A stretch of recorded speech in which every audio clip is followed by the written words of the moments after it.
RCB Radio. Et son album sort aujourd'hui et c'est Amaury Vassili qui est avec nous. J'ai tellement l'habitude. Je me dis que c'était en 2009 qu'on s'est rencontrés la première fois sur un premier album. Et là, on se prend tous un coup de vieux. 2009 Oh là Ça va, Amaury? Les cheveux blancs, je sais pas si vous les voyez, mais je peux dire qu'ils sont arrivés en nombre. Depuis. Ouais, bah regarde. Ceux qui ont la caméra, qui nous regardent sur Facebook, ouais. Si on avait eu là, Zoom... j'ai vu les premiers arriver, là ça y est aussi, ouais. Si on avait eu Zoom il y a 12 ans, on aurait pu faire un avant, après. Mais bon, c'est comme ça, hein.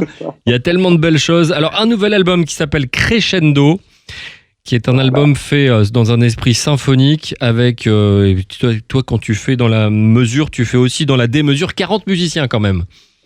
Oui, disons qu'en fait, j'avais la totale liberté d'action sur la production de cet album, vu que c'est ma société qui a produit intégralement donc cet album et l'album de Noël qui devait paraître en novembre dernier, qui a été reporté. Et donc, ça me donne une liberté d'action qui est génialissime. Et du coup, oui, la démesure, mais en fait, c'est toujours une question d'économie, tout ça. Et tant qu'on n'a pas les ficelles de tous les budgets, on ne sait pas toujours où part l'argent. Et là, la réalité, c'est que l'argent, je l'ai mis uniquement dans les musiciens, j'ai fait all-in, oui, quoi. La totale. Et mes amis me connaissent bien, ils savent que je suis un très mauvais joueur de poker, donc j'ai tendance à y aller à fond très vite.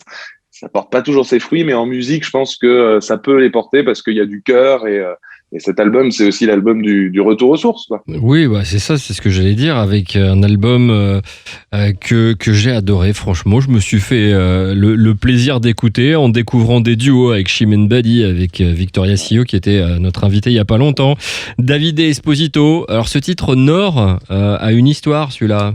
Pourquoi, en fait?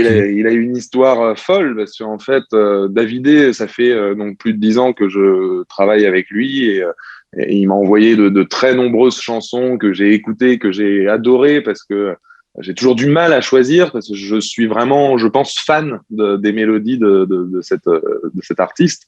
Et du coup, en fait, il devait sortir un album il y a pas mal d'années, et la chanson n'était pas sortie.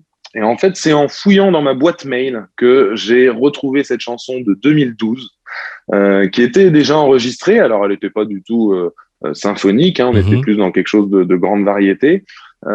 Mais quand je suis retombé dessus, j'ai écouté, j'ai appelé David, je fais mais je m'en souvenais pas de cette chanson, c'est fou qu'elle soit pas sortie. Et donc je lui ai tout de suite demandé si c'était possible, si ça le dérangeait pas que je lui vole, tout en gardant évidemment l'esprit de ce duo, parce que qui dit retour aux sources dit retour aussi aux personnes qui ont eu une importance dans mon début de carrière.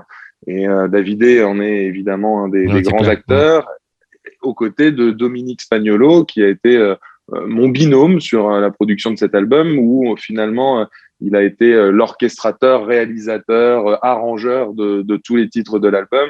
Et moi, en effet, j'ai géré toute la production, gestion, etc. Et c'était vraiment on a fait ça en 1 mois et demi quand même. Il faut se rendre compte que dès que le label a dit allons-y, on essaye de sortir un album pour la fête des mères. Je pense qu'ils y croyaient pas trop, parce qu'on sait combien les délais sont toujours difficiles à tenir. C'est pas mal 1 mois et demi quand même. Hein, habituellement. C'est bien, ouais. Non, 1 mois et demi pour un album symphonique, parce que évidemment, de nos jours, on peut faire du classique avec de la musique faite sur ordinateur. Et moi, ça, je suis un peu dur, hein, j'ai des mots un peu durs, mais ça me fait un petit peu vomir, parce qu'on fait un art justement où la voix est mise en avant, donc il faut que le côté organique des instruments soit présent aussi, parce que sinon, dans ce cas-là, faisons que de l'autotune de A à Z. Ça se fait beaucoup, mais bon, un pseudo-ténor qui ferait de l'autotune, ça serait moche quand même. C'est-à-dire que maintenant, on met des hologrammes quand même dans The Voice, donc c'est vrai, c'est vrai. Kenji, si nous regarde, faut nous expliquer, c'est pas possible. Non, mais c'est vrai que c'est un bel album. En plus, on retrouve des gens que t'as découvert, reconnus, comme le premier single, Vivo Perlé, qui avec Coralie, qui est une fille qui a chanté avec toi quand elle avait quoi? Elle avait été toute jeune en fait, elle avait 11 ans, c'est ça, au Zénith de Rouen? Alors, au Zénith de Rouen, elle avait quand même 16 ans, tu vois. D'accord, ok. Bon, c'est déjà pas mal.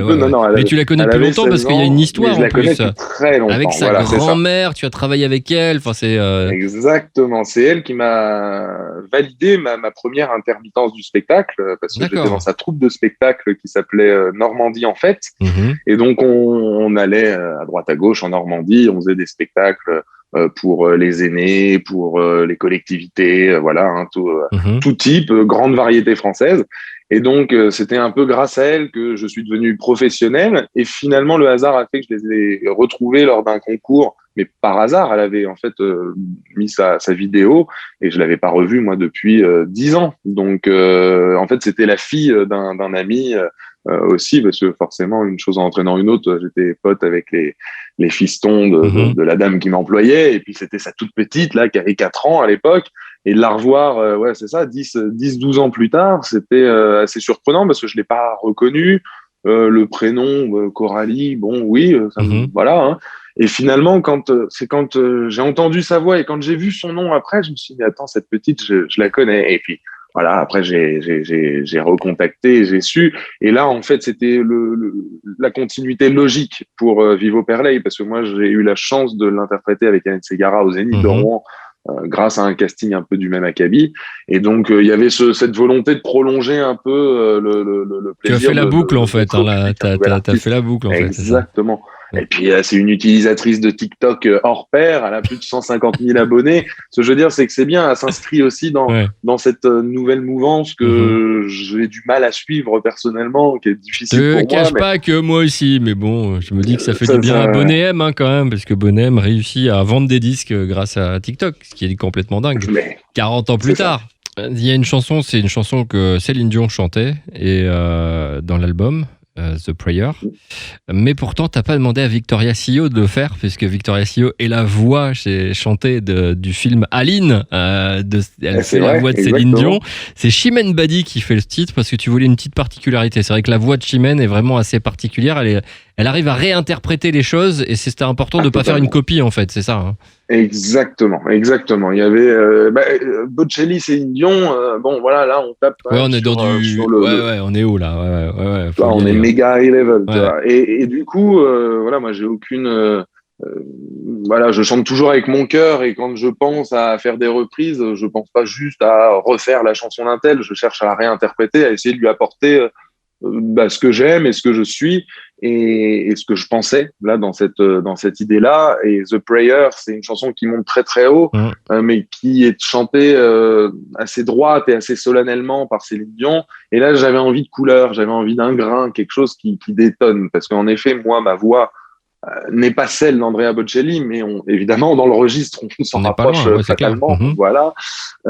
Mais par contre, la partie de Céline Dion pouvait être justement, on pouvait essayer d'amener cette petite couleur et puis Chimène, elle a une voix qui est reconnaissable entre 10 000. Hein, c'est franchement et puis c'est vraiment une amie maintenant. Je dis pas ça souvent parce que je suis pas le plus grand copain des gens du métier, mais c'est quelqu'un qui a vraiment un cœur, qui a des émotions à fleur de peau aussi, je pense, et voilà, c'est une vraie belle rencontre. Alors ça l'était déjà, mais le fait de travailler avec elle comme ça sur un album, on découvre encore un petit peu plus l'artiste. Crescendo, c'est l'album. Il y a aussi Victoria Sio, il n'y a pas que des duos, il y a aussi de superbes titres.